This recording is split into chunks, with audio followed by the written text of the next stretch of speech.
Hoje eu estou conversando com a documentarista Vicky Babec.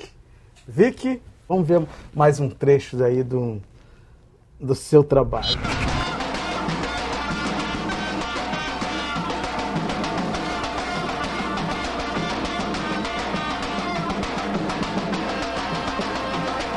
Ser escultor no Olodum, em primeiro lugar, é uma honra. E segundo, é você partilhar de toda a ideologia, né? De toda a ideologia política, social, cultural, que tem como linha, né, de pensamento o Grupo Cultural Afro, o Bloco Afro, o Olodum.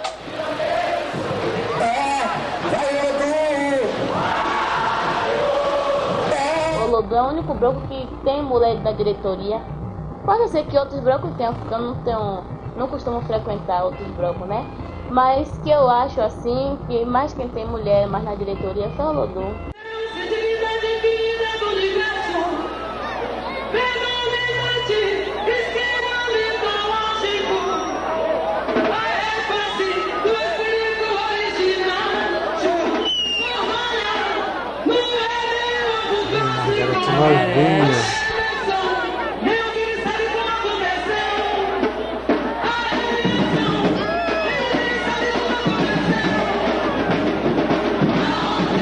Somos muito ousados, eu acho que Tita Lopes, Billy, João Jorge novinho, Marcelo João Jorge Gentil, garotinho, Fetu, Cristina, Nego.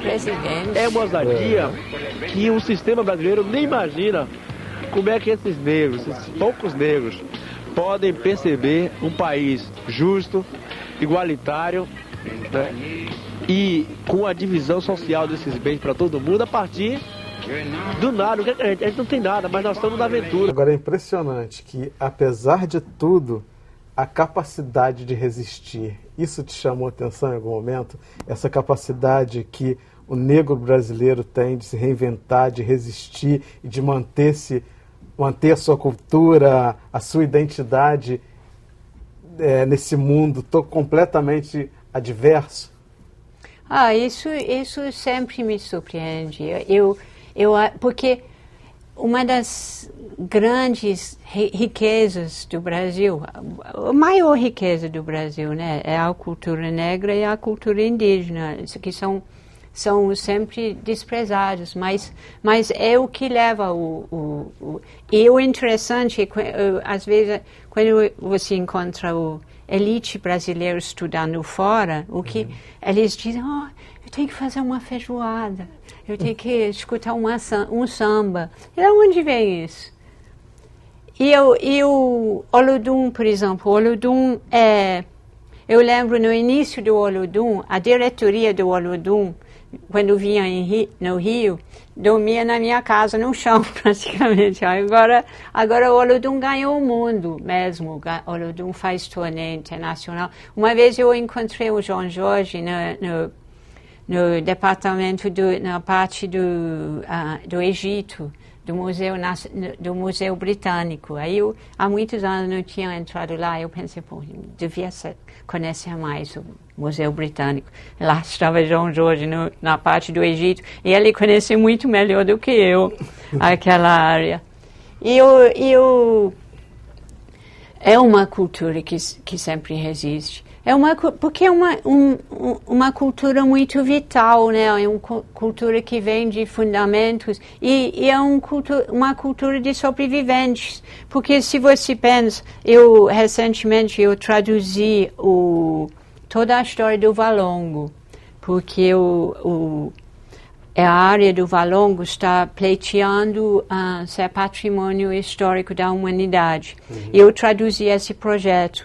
Então, se você vê essa história, se você vai no Valongo, você vê aquele cais que foi pisado por mais que 1 milhão de homens, mulheres e crianças, e tu pensa que esse povo são os ancestrais do povo brasileiro de hoje.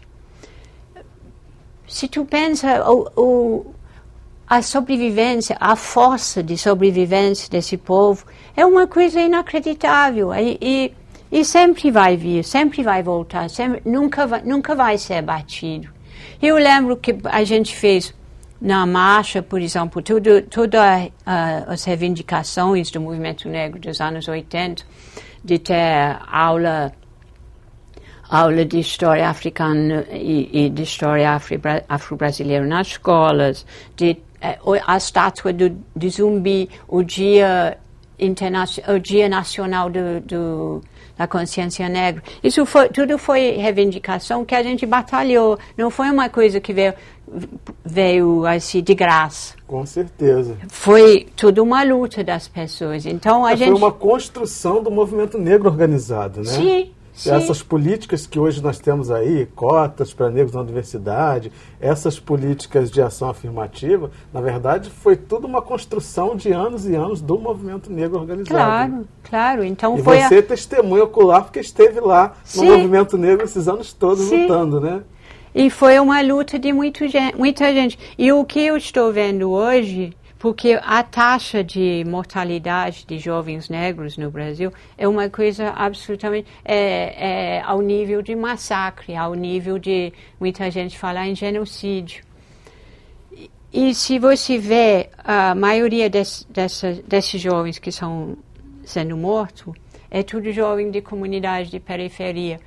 E você vê a luta das mães. Assim, eu tenho feito várias reportagens, tenho conhecido várias mulheres que estão nessa luta, assim como a Ana Paula da Rocinha, tem a Daisy do Cantagalo, tem muita mulher nessa luta, tem a Fatinha da Rocinha, toda mulher que perdeu o filho.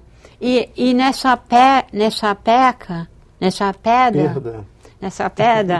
elas viram guerreiro.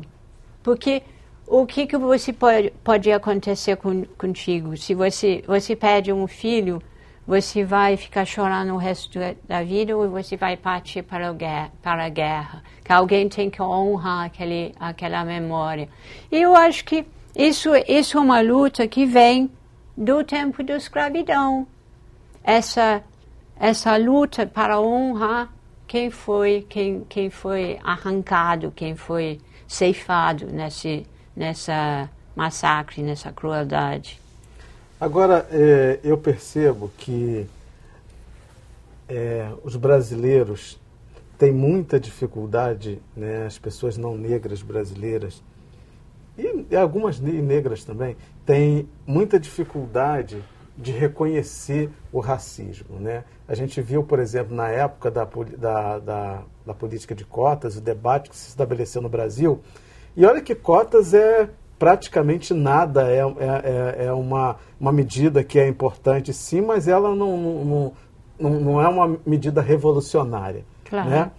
E a gente viu nesse debate o quanto que as pessoas não conseguiam reconhecer que os negros têm direito a essa reparação pelo histórico de discriminação e de exclusão, né, dentro desse país. Você, enquanto uma mulher branca, europeia, você conseguiu, né, identificar isso, ter esse olhar, ter essa sensibilidade e ser parceira nessa luta. Como é que é para você, né, olhando de fora e ver essa sociedade brasileira que não consegue ter essa sensibilidade, não consegue entender a dor dessa luta? Para mim é uma coisa muito bizarra. Eu li agora um livro, esqueci o nome certo do autor, mas é um afro-americano que faz uma carta para o filho dele. E ele faz uma colocação muito interessante, que ele diz que o problema são as pessoas que se acham brancos. Porque, na verdade, se você olha historicamente, não existe branco, existe grupos de várias etnias que se juntam. Assim, branco, o que é branco? E o que ele coloca é que para essas pessoas continuar na ilusão de serem brancos, eles têm que encontrar outros grupos para oprimir. Então, nessa definição, definição, para eu ser branco, eu tenho que achar alguém que eu possa pisotear para confirmar... Para me sentir superior. Para me confirmar nessa posição. Eu sinto aqui no Brasil, as pessoas não conseguem, muitas vezes, parece que não conseguem encarar ou não conseguem entender como eles são privilegiados, as pessoas que se colocam como brancos. Tinha uma entrevista muito interessante da consuleza da França, em São Paulo, fez uma entrevista com Jô Soares, que ela falou que nunca, em nenhum país que ela já viajou, ela é negra, e ela nunca viu governanta babá vestido de branco. E, se você pensa, é uma coisa lúdica. Por que uma mulher que está cuidando das crianças dos outros tem que ser vestida de branco? Eles falam aquela questão da higiene. Aí eu fico pensando, então os pais também tinham que andar de branco o tempo todo, né? Pois é. Porque os pais têm contato direto com essa criança, então tinham que estar de branco também o tempo todo. Claro. Não, eu sinto que as pessoas... Parece que é uma cegueira útil. É útil você ser cego, porque parece que o problema é sempre o outro. O problema nunca é você. E até você perceber que você... Porque todo mundo é contra o racismo no Brasil, mas ninguém... Mas as discriminações acontecem, mas todo mundo é contra, né? Ninguém é racista, mas as pessoas são discriminadas cotidianamente. É uma conta que não fecha, né? Porque se todo mundo é contra o racismo, né? Todo mundo acha horrível. Mas quem são essas pessoas que estão discriminando todos os dias? Não, quando eu adotei meu filho, que ele é baiano do interior, e ele tinha 12 anos quando veio para o Rio. Seu filho é negro?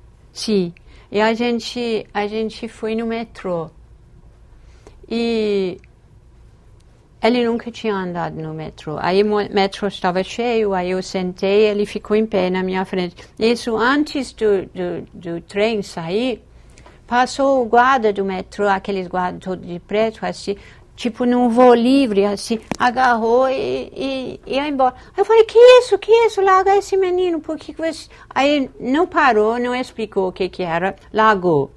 Aí o cara sentado ao meu lado diz, minha senhora, sabe como que eles conhecem esses moleques que ficam pelo trem? Aí eu falei, não senhor, esse moleque não, esse menino nunca andou no metrô na vida dele, ele é baiano e ele é meu filho, ele está comigo. Aí, mas eu não estou, eu não sou racista. Eu falei, eu falei que o senhor era racista, eu não falei nada. Aí é sempre assim, né, o problema é o outro, o problema não é você, o problema é o outro. E desde, a gente sempre foi assim, a gente entrava em loja, a gente era perseguido, assim, e as pessoas, era incrível que as pessoas sempre olhavam, assim, era tipo, eu era uma gringa ingênua, e ele era um menino de rua esperto que estava aproveitando de mim. Assim, as pessoas inverteram a situação. Que eu descobri nisso que a classe média brasileira não consegue imaginar uma situação normal de uma mulher branca andando com um menino negro. Assim, parece que é uma aberração.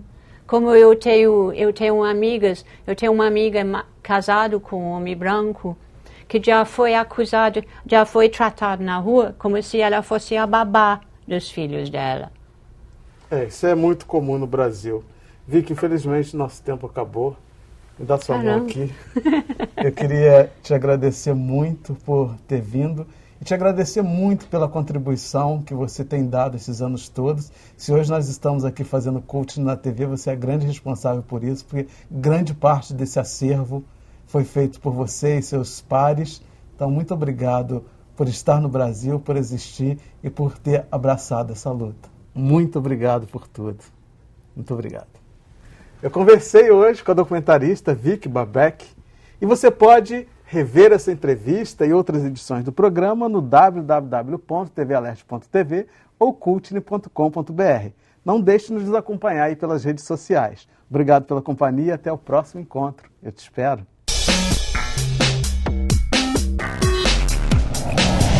Precisamos de você. Em nome, sabe do quê?